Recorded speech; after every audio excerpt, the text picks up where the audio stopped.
अस्सलाम वालेकुम। मैं हूं शाहिद हुसैन। मेरा यूट्यूब चैनल और फेसबुक पेज देख रहे हैं। आज जो फैक्ट्स है जो केस के ज़हरा काज़मी की तरफ से अदालत के सामने रखे गए थे, तकरीबन मुकम्मल होने वाले हैं। उसमें बहुत सारी चीज़ें हैं जो आपको वाक़ई ही सुनना चाहिए, जानना चाहिए और मालूमात में इजाफ़े के लिए आपको ये चीज़ें पता भी होना चाहिए। अच्छा, बहुत सारे ऐसे लोग हैं जो इस केस को मुसलसल रिपोर्ट करने की वजह से कुछ नालामी हैं या कुछ कहते हैं यार एक ही जो है वो फ़्लो में, एक ही वीडियो में सारी चीज़ें बता देनी चाहिए थी। इतनी सारी तफ़सीलात जो है वो आप लोगों के सामने रखने के लिए वक्त का ज़िया है ये वो। तो उनके लिए ये चीज़ मैं अर्ज़ करूँगा। एक तो ये है कि तकरीबन 95 पेजेस या 95 जो है वो पैराग्राफ थे। इसके जो फैक्ट्स हैं केस के, ग्राउंड्स अलग हैं, प्रेयर अलग है।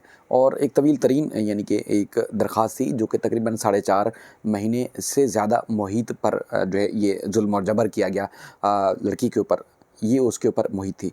तो ये सारी तफ़सीलात आपके सामने रखने का मकसद ये है कि देखें 99% हमारी माएँ-बहनें जो है इस केस को फ़ॉलो करती हैं, क्योंकि आए रोज़ हम ये केस रिपोर्ट होते हुए देख रहे हैं, वारदातें होते हुए देख रहे हैं। तो ये बच्चियों की अवेयरनेस के लिए कि क्या-क्या मराहिल होते हैं, क्या-क्या मुश्किलात होती हैं, किन-किन तरह से, किन-किन तरीक़ों से एंटाइसमेंट होती है, किन-किन तरीक़ों से वर्गलाया जाता है, बहलाया-फुसलाया जाता है और माँ-बाप के खिलाफ़ किस तरह उकसाया जाता है, कौन-कौन से मराहिल में कौन-कौन आपको जो है टकराएगा और उसके बाद फिर आगे किस तरह की मुश्किल का आपको सामना करना पड़ेगा। तो खुदा ना खास्ता अगर कोई इस तरह की मुश्किल में, पहले तो ये पड़े नहीं, अगर कोई खुदा ना खास्ता होगा तो उनको ये चीज़ें पहले से पता होनी चाहिए कि ये किसी की गुमराहकुन बातों में आने की ज़रूरत नहीं है, ये मुश्किलात आपके लिए हो सकती हैं। तो इसलिए ये केस चूँकि एक मिसाली केस है, तो हम कोशिश करते हैं कि इसको तफ़सीली जो है वो आपके सामने पेश करें, रिपोर्ट करें। और आप बहुत ज़्यादा पसंद करते हैं, बहुत ज़्यादा, चूँकि जो आज तब्दीली आई है, हिम्मत और जज़्बा मेहदी अली काज़मी साहब का, मेहनत और जस्तजू जिब्रान नासिर एडवोकेट की, उनके साथियों की। लेकिन ये है कि आप सब की वजह से इस केस का पासा पलटा है। इस केस की वजह से इस सारी जो है आप लोग एहतिजाज में शामिल रहे, तो इसकी वजह से बड़ा फ़ायदा हुआ है। तो इंशाअल्लाह बच्चियों का मुस्तक़बिल महफूज़ होगा, आप सब इस एहतिजाज में शामिल हैं। अच्छा, एक पैरे में बच्ची लिखती है कि जब मुझे लाहौर से कराची के दारुल अमान भेजा गया, ज़हीर वालों की तरफ से जुडिशल मजिस्ट्रेट को मुझसे मिलने की एक दरख्वास्त दी गई। अदालत ने हुक्म दिया कि दारुल अमान इंतज़ामिया से मुझसे मेरी रज़ामंदी पूछ कर जो है कि मैं ज़हीर से मिलना चाहती हूँ, नहीं मिलना चाहती। तो मुझे अपने हकूक़ का पता नहीं था कि, और मुल्ज़मान की तरफ से भी जो है वो मुझे बार-बार दबाव डाला गया था। उनका खौफ जो था मेरे दिमाग में मौजूद था। तो मुझे जो है वो मुझसे जब ये रज़ामंदी पूछी गई थी तो मैंने रज़ामंदी दे दी थी। लेकिन चूँकि आपको याद होगा कि पहले जो केस था जुडिशल मजिस्ट्रेट के पास चल रहा था, इस दौरान इन्होंने चोरी-छुपे जाके अदालत से इजाज़त ले ली।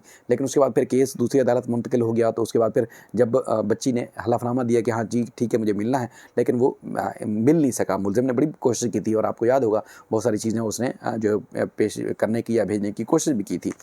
ये जो पैराग्राफ है ये और ज़्यादा सबसे ज़्यादा अहम है। बच्ची कहती कि जब मुझे लाहौर से कराची मुंतकिल किया गया तो मैं 1 हफ़्ते तक जो डर और खौफ की वजह से वालिदैन से मिलने का मौका नहीं मिला था। मुझे डर खौफ था और यही डर खौफ मुझ में ज़हीर लोगों की तरफ से पैदा किया गया था। ज़हीर लोगों ने मेरे साथ घिनौना खेल खेला और मैं उनके कहने पर अमल करती रही। दारुल अमान में मेरा जो है जब दूसरी मरतबा 164 का बयान रिकॉर्ड हुआ, आपको याद होगा एक तफ्तीशी सईद रिंदा साहब ने दूसरी दफ़ा भी बयान जाकर रिकॉर्ड किया था। तो बयान रिकॉर्ड हुआ जो कि झूठ पर मबनी है, जबकि मबनी है कि मैंने पसंद की शादी की थी और ज़हीर के साथ जो है वो मैं अपनी मर्ज़ी से गई थी। वो बच्ची का कहना है कि वो झूठ पर मबनी था, क्योंकि मुल्ज़मान ने अगवा किया, तज़हीक की, मेरी तशद्दुद का निशाना बनाया, जबरी तौर पर जो है वो ज़बरदस्ती शादी की और गैर कानूनी तौर पर मुझे कैद रखा। बच्ची कहती है कि मेरा जिनसी इस्तेसाल किया गया। ये पैरा जो है 87 में बच्ची कहती है कि किस तरह इन्होंने जुल्म और ज़्यादती की। उसके बाद फिर आगे तफसील जो है वो तब्दील होती है, जिसमें बच्ची कहती है कि 12 अक्टूबर 2022 को सिंध हाई कोर्ट ने मेरे ज़हनी मुआयने का हुक्म दिया। आपको याद होगा जस्टिस सलाउद्दीन पंवर साहब का। और उसके बाद फिर 14/11/2022 को सिंध हाई कोर्ट में इस हवाले से रिपोर्ट जमा कराई गई, जिसमें कहा गया था कि मैं वालिदैन के साथ जाना चाहती हूँ। और आपको याद होगा कि हमने रिपोर्ट किया था कि रिपोर्ट में ये कहा गया था कि वो अपने वालिदैन के साथ जाना चाहती है। बच्ची ने रज़ामंदी डॉक्टर्स को दे दी थी।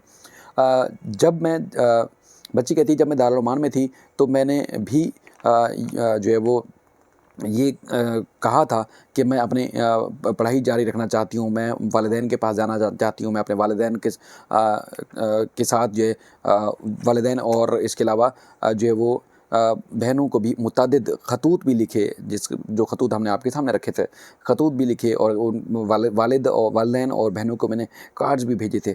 दारुल अमान में आज़ादाना तौर पर जो है वो मैंने सोचा और उसके बाद फिर मैंने फ़ैसला किया कि मुझे अपने वालिदैन के साथ जाना चाहिए।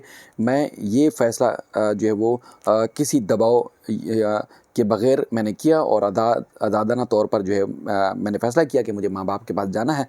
तो ज़हीर लोगों ने मेरे दिमाग में जो दबाव डाला था, झूठ भर-भर के और खौफ़ज़दा किया था और उसके बाद फिर ये इस तरह की चीज़ें लिखती है कि काफ़ी परेशानी का सबब थे। तो मैं अपने वालिदैन के साथ दिल की गहराइयों से, चूँकि मेरे वालिदैन जो बेहद प्यार करते हैं और जो कुछ भी हुआ उसके बावजूद मेरे माँ-बाप ने मुझे प्यार दिया, मुझे ख़ुलूस दिया और उसके बाद फिर मैं कभी भी माँ-बाप के साथ जो है वो उनका साथ नहीं जुड़ना चाहती, मैं उनके साथ रहना चाहती हूँ। तो लिहाज़ा आगे जाकर बच्ची ने इन मुल्ज़िमान और उनके सपोर्टर को सज़ा दिलाने का मुतालबा भी किया है।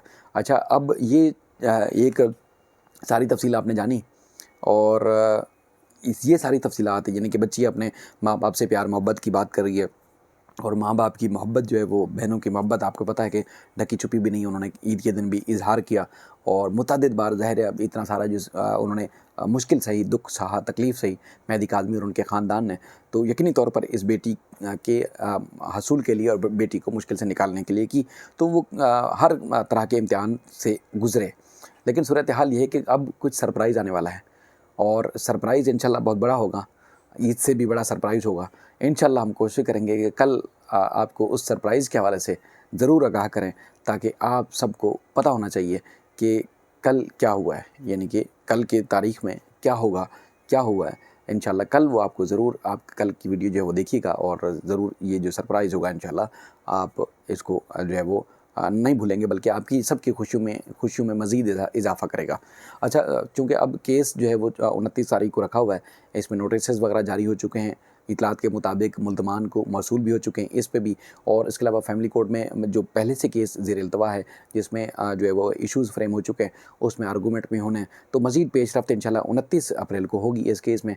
और जो दूसरा मामला था मुल्ज़मान के ऊपर फ़र्द जुर्म आयद होने से मुतल्लिक़, चूँकि मैंने सोचा कि आपको तारीख़ें भी याद कराता जाऊँ ताकि आपको अंदाज़ा हो सके, तो वो 6 मई को रखा हुआ है। अब 6 मई को इंशाल्लाह ना जज साहब छुट्टी पे होंगे, ना कभी असगर अली या उसके बाद फिर जो है वो कभी गुलाम मुस्तफ़ा जो है वो गैर हाज़िर हो जाते हैं, तो उम्मीद है कि वो भी अगली समाअत पर मौजूद होंगे और उसके बाद फिर उनके वकील भी छुट्टी नहीं करेंगे।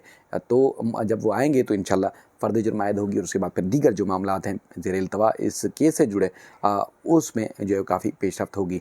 तो ये इंतहाई ख़ास चीज़ें थी, हमने कोशिश की, इसलिए जैसे मैंने आपको इब्तिदा में बताया कि ये चीज़ें बताने का मकसद ये है कि जिस तरह के केसेस सामने आ रहे हैं इंतहाई चौंका देने वाला है, चाहे उम्मे हबीबा का है, चाहे और मुक़द्दस बच्ची का हमने केस रिपोर्ट किया है। इसके अलावा एक और बच्ची क्रिश्चियन बच्ची थी, उसका हमने केस रिपोर्ट किया।